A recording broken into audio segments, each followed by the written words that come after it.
మానసిక ఒత్తిడి ఈ కారణంగా ఎక్కువగా హార్ట్ అటాక్ వస్తుంది.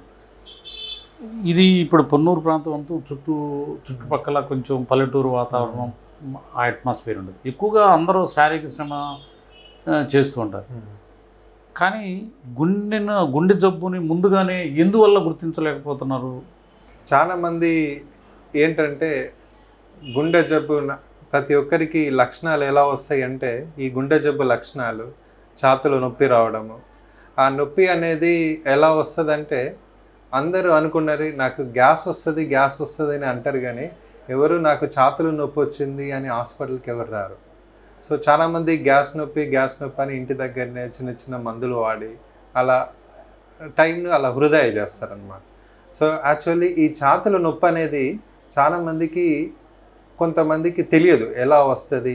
ఈ హార్ట్ అటాక్ అనేది ఏ టైప్ ఆఫ్ పెయిన్లో దీన్ని హార్ట్ అటాక్ అనేది ఎలా ఐడెంటిఫై చేస్తారంటే, చాలామందికి హార్ట్ అటాక్ అనేది ఎప్పుడు చెప్తామంటే ఛాతీలో సెంట్రల్ పార్ట్ ఆఫ్ ది చెస్ట్లో, అంటే ఛాతీ మధ్య భాగంలో నొప్పి రావడము, అది ఛాతీ మొత్తం డిఫ్యూజ్గా స్ప్రెడ్ అవ్వడము, ప్లస్ చెమటలు పట్టడము, దడగా రావడము, చేయి జాలు రావడము, ప్లస్ ఈ సెంట్రల్ భాగంలో నొప్పి అనేది గొంతుకు స్ప్రెడ్ అవ్వడము, పంటి నొప్పి రావడము, గదవ నొప్పి రావడం, వీటన్నిటిని టిపికల్గా హార్ట్ అటాక్ లక్షణాలు అంటారండి. ఎవరైనా నాకు ఛాతీలో నొప్పి వస్తుంది అంటే వేలు చూపించి ఛాతీ దగ్గర ఇక్కడ నాకు నొప్పి వస్తుంది అంటే అది హార్ట్ అటాక్ సంబంధించింది కాదు.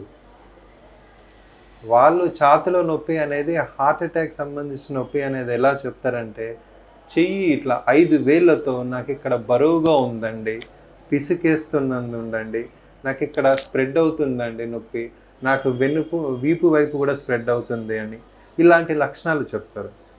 ఇలాంటి లక్షణాలు బట్టే మనం దాన్ని హార్ట్ అటాక్ అని చెప్పగలుగుతాం. సో ఇలాంటి లక్షణాలు ఉన్న వాళ్ళు ఇమీడియట్గా దగ్గరలో ఉన్న హాస్పిటల్కి వచ్చి ఒక ఈసీజీ తీయించుకుంటే మనకు అది ఏంటి అనేది బయటపడుతుంది.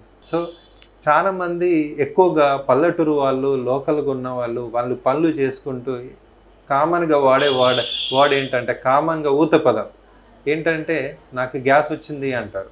గ్యాస్ వచ్చిందని దాని టైం వృధా చేస్తారు.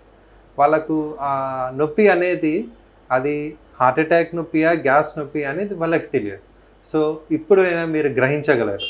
ఎలా అంటే ఛాతీలో నొప్పి అది హార్ట్ అటాక్ రిలేటెడ్ అనేది ఎప్పుడు అంటామంటే, అది ఛాతీలో మధ్య భాగంలో రావడం, మొత్తం స్ప్రెడ్ అవ్వడం, ప్లస్ గొంతు దాకా స్ప్రెడ్ అవ్వడం, గదవ దాకా స్ప్రెడ్ అవ్వడం, ప్లస్ చెయ్యి జాలు రావడం, చెమటలు పట్టడం, ఇలాంటి లక్షణాలు మీలలో ఎవరికన్నా ఉంటే వెంటనే హాస్పిటల్కి వెళ్ళి ఈసీజీ వరకు తీసుకోవాలి.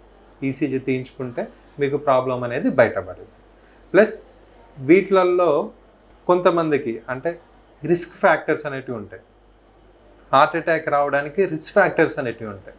ఆ రిస్క్ ఫ్యాక్టర్స్ ఉన్న వాళ్ళు ఇలాంటి లక్షణాలు ఉంటే అప్పుడు 100% అది గుండెకి సంబంధించిన ప్రాబ్లమే ఉంటుంది. ఆ రిస్క్ ఫ్యాక్టర్స్ అంటే ఏంటంటే కొంతమంది బీపీ ఉండడము, షుగర్ ఉండడం, అధికంగా కొలెస్ట్రాల్ ఉండడము, బరువు అధికంగా ఉండడము, ప్లస్ నిద్ర సరిగ్గా లేకపోవడము, ప్లస్ అధిక ఒత్తిడికి లోనవ్వడము, అధికంగా కొవ్వు పదార్థాలు ఎక్కువగా ఉండడము, కొలెస్ట్రాల్ ఎక్కువగా ఉండడం, ఇవి రిస్క్ ఫ్యాక్టర్స్. ఈ రిస్క్ ఫ్యాక్టర్స్ అనేటివి ఇవి మన చేతిలో పని. ఇవి మనం మోడిఫై చేసుకోవచ్చు అంటే బీపీని కంట్రోల్ చేసుకోవచ్చు, షుగర్ కంట్రోల్ చేసుకోవచ్చు, కొలెస్ట్రాల్ని కంట్రోల్ చేసుకోవచ్చు, బరువును తగ్గించుకోవచ్చు, మన ఒత్తిడిని తగ్గించుకోవచ్చు, నిద్ర టైంకు మనం వెళ్ళవచ్చు. ఇవన్నీ మనం మోడిఫైబుల్ రిస్క్ ఫ్యాక్టర్స్ అంటారు. ఈ నాన్ మోడిఫైబుల్ రిస్క్ ఫ్యాక్టర్స్ అంటే అది మనం మార్చుకోలేము. ఇప్పుడు హార్ట్ అటాక్ అనేది రిస్క్ ఫ్యాక్టర్స్ వల్ల, చాలామందికి రిస్క్ ఫ్యాక్టర్స్ వల్లనే వస్తుంది. మార్చుకోలేని రిస్క్ ఫ్యాక్టర్స్ ఏంటంటే వయసు పెరిగిన కొద్దీ హార్ట్ అటాక్ వచ్చే ఛాన్సెస్ ఉంటాయి. ప్లస్ ఫ్యామిలీ హిస్టరీలో జెనెటిక్స్ హెరిడిటీ ద్వారా కూడా జన్యు లోపాల వల్ల కూడా వచ్చే ఛాన్సెస్ ఉంటాయి. ప్లస్ మన భారతదేశంలో అధిక మందికి కంపేర్ టు అదర్ కంట్రీస్ కన్నా భారతదేశంలో ఎక్కువ మందికి హార్ట్ అటాక్ వచ్చే ఛాన్సెస్ ఉన్నాయి ఈ ఇటీవల జరిగిన స్టడీస్లో. సో ఈ మూడు రిస్క్ ఫ్యాక్టర్స్, ఏజ్, వయసు ఒకటి, ప్లస్ జన్యు లోపాల వల్ల, ప్లస్ మన భారతీయుల వల్ల, ప్లస్ అందులో కూడా ఎక్కువగా మగవాళ్ళకే ఎక్కువగా శాతం ఉంటుంది హార్ట్ అటాక్ వచ్చేసి కంపేర్ టు ఆడవాళ్ళకన్నా. సో ఈ రిస్క్ ఫ్యాక్టర్స్ అనేటి దీన్ని మనం మోడిఫై చేయలేం. అంటే ఇది మన చేతిలో పని కాదు. ఇవి వచ్చిన వాళ్ళు, ఈ ఫ్యామిలీ హిస్టరీలో ప్రాబ్లమ్స్ ఉన్న వాళ్ళు జాగ్రత్తలు తీసుకోవాలి. దీన్ని నాన్ మోడిఫైయబుల్ రిస్క్ ఫ్యాక్టర్స్ అంటారు.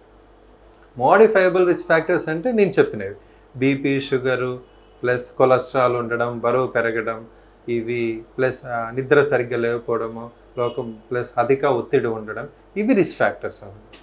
సో ఈ రిస్క్ ఫ్యాక్టర్స్ ఉన్న వాళ్ళు ఇలా ఛాతీలో నొప్పి వచ్చినప్పుడు వాళ్ళు ఇమీడియట్గా హాస్పిటల్ రీచ్ అవ్వాలి. సపోజ్ ఈ రిస్క్ ఫ్యాక్టర్స్ లేని వాళ్ళు ఇలా నొప్పి ఏమన్నా వచ్చిందనుకోండి, వాళ్ళు ఏంటంటే ఒక్కసారి వాళ్ళ బ్లడ్ టెస్ట్ చేయించుకొని వాళ్ళ షుగర్ లెవెల్స్ ఎట్లా ఉన్నాయి అంటే వాళ్ళకి తెలియదు. మేము ఎంతసేపు వాళ్ళు ఏమనుకుంటారంటే మేము పని చేసుకున్న వాళ్ళమండి, మాకేముంటాయండి అంటారు. బట్ ఈ పని చేసుకున్న వాళ్ళు పల్లెటూరుల వాళ్ళు ఎలా అంటే వాళ్ళు ఎంతగా పని చేస్తారో అంతగా తినేస్తారు, ఆహారం అనేది అంతగా తీసుకుంటారు. అంటే కార్బోహైడ్రేట్ డైట్ అంటే రైస్ అధికంగా తీసుకుంటారు. రైస్ మన ముఖ్యంగా మన ఆంధ్ర, తెలంగాణ, తమిళనాడు, సౌత్ జోన్లో అధికంగా రైస్ తీసుకోవడం వల్ల ఈ షుగర్ వ్యాధులు అనేటివి బయటపడతాయి. దానివల్ల ఈ గుండెపోటు అనేది రావడం జరుగుతుంది.